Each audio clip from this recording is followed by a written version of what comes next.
Yo guys, I'm Yellow, a hardcore PC gamer, and today I figured that we should make a video about CSGO flashbangs. It's gonna be gaming science, how to use the flashbang better, and in general how it works, which is what I primarily want to cover with this video.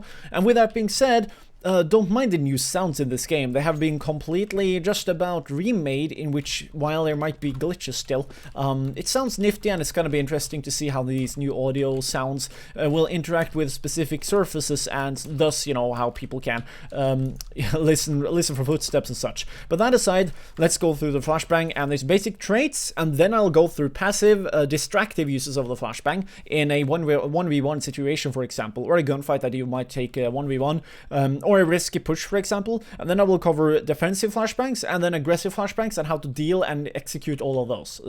Just the concepts, at least. There's a trillion different flashbangs to use on a trillion different positions, so keep that in mind. Anyways, first, the basics of a flashbang. It creates a very distinct sound as it bounces, and if it's within your field of view right here, it will flash you the closer, the longer, which is, I guess, interesting and annoying. It also makes it incredibly rough for you to hear any kind of footsteps, and technically speaking, it also takes a little bit of time for it to react towards flashing your screen. It blends in, per se. It's very easy for me to edit videos to see this in slow motion. What this means is that the further away a flashbang is, the drastically less effective it will be, even if it flashes you, even though again it does in fact flash you. What this also means is that if the flashbang is not close to you and is blocked by corner, in some scenarios that might not always work, but it will not really affect you at all, which makes a very peculiar flashbang very much relevant for any kind of push on or outside from here, from T side. So if you throw a flashbang like this flashbang will actually mute anybody that might be standing in this vicinity, as long as it's within their line of sight, even if they turn away. This is just how the flashbang works. But what that enables you to do, though, is to rush out here with 1, 2, 3, 4, maybe 5 people, in which this guy right here won't be able to call that properly, because a flashbang, I mean, it was thrown by one guy, and then he can't hear anything, and then 5 people jump out here. Yeah, it's gonna be hell for him to deal with and call at the same time, so it's not a bad idea at all, assuming that the only guy they have to deal with collecting information right here might be standing right there. If he's on top of the catwalk, however, things get different, but then again, that is up for strategy and what teams you're facing. Now, those are most of the basics with a flashbang. Just to point out, though, if you just look vaguely outside from the flashbang's explosion radius thing, you won't get nearly as flashed, but it's not the most effective way of not getting flashed by the flashbang. Looking 180 degrees away is going to give you the best result, regardless of range. So with that being said, 4:3 resolution maybe having a slight advantage in that scenario being said.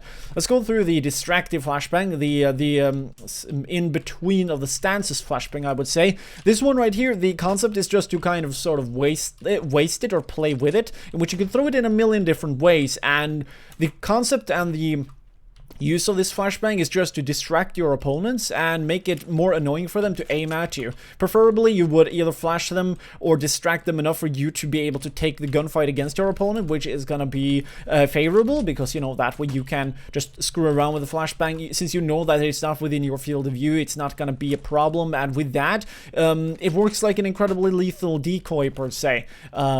But that aside, the point, though, with that flashbang is just to have something to use while you are facing your opponent, which, yeah, it can be incredibly effective as well. If you then, for example, shoulder peek while you threw the flashbang, while you then might be attacking after it. So, yeah, you play around with that, depending on the skill level of your opponent's time, place, how much information you have about what they're doing. It can become incredibly effective.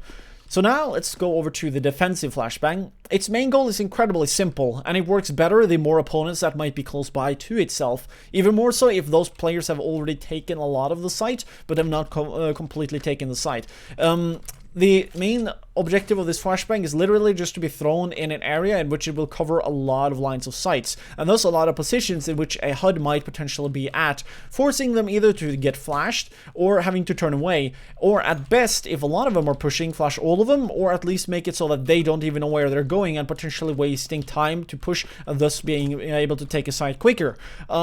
This flashbang, though, is incredibly weak per se, because it's just kind of random, but then again, that could in some scenarios also make it more rough and stronger stronger, especially also if you're throwing similar ones that might not cover as much area, or surface area, or lines of sight rather, in synergy with smoke grenades. So keep that in mind as well. It can be incredibly useful, even though again it might not necessarily be. So there's a defensive flashbang in a nutshell, best timed with, or rather against pushes. Let's go through the aggressive one, which it can be a little bit annoying to get right, but this flashbang right here is one that now Envious, most of them, Happy and NBK and those guys, used for executing a push on towards the A site right here. It's best used with teammates close to the exit point, in which means that you can then have a teammate right here throw a flashbang that flies through the air, never make any noise at all, meaning that it's completely uncalled for, which then means that if anybody are having a slightly terrible line of sight and position against this exit point, they will get completely flashed. Incredibly effective even against rather highly skilled opponents. The design is based around, you know, flashing somebody and catching them off guard, which is incredibly useful if you're able to time the flashbang right. However, as with the mechanics of the game in terms of physics goes, it's incredibly rough to be able to throw perfect flashbangs of this of this type. But anyways, not a bad idea to throw at all, even though again they can be avoided in a couple of different ways. One will be to wait for the explosions if you know that your opponents throw these types of grenades. You can wait for 1, 2, or maybe 3, even 4 grenades if you really want to blow up, and then take the peek if that is what you want to do. However, you can also do something different. You can literally just peek the line of sight and wait for information, even though again this could potentially make other types of grenades still affect you. Regardless though, getting the information would not be a terrible idea, and even if you then will go down, try and at least make yourself a distraction, because that is going to buy your teammates time to get in and then deal with the retake. Point though with this grenade is that while they're incredibly rough to get right, they can still be incredibly effective even if they are coming unannounced, which is my biggest criticism of the grenade. A lot of people get these grenades that they think are really good, in which they're probably only good if you throw them and your target is pretty far away. This sound right here, I can so easily hear. Like, I can turn around incredibly easy if the bounce sound happens quickly and then the explosion happens. In which, yeah, you need to, if you're gonna create new grenades, you need to be incredibly careful about that. So anyways, those are the basic executions of grenades and flashbangs as such in general. In a nutshell, you can do these with teammates, one or multiple. You can do them completely solo and practice those. And with skill, and because of the incredibly advanced mechanics of this game, as you keep on going, you can create incredibly nifty flashbangs that will have incredibly awesome usages, in which only sky's the limit in terms of how skillful you can use these kind of grenades. Meaning that, yeah, if you ever want to flash a particular area, as you keep on practicing your organic flashbang spot, you can be able to do some serious work against any opponents of most skill levels, even though again, take everything with a grain of salt, because if your opponent is incredibly skilled, it's just gonna, you know, tap you in the head anyways, which is why having good aim on top of all of this makes everything so much better. So anyways, thanks for watching. If you want to learn more or support the channel and everybody else who enjoy this channel, take a look at the Patreon page. I'm pretty much broke, so that would help me and everybody else out a lot, in which new features will be rolled out eventually, so do go ahead and take a look. Anyways, thanks for watching, thanks for the support, have a nice day, and as I always say, don't get beastified when you play.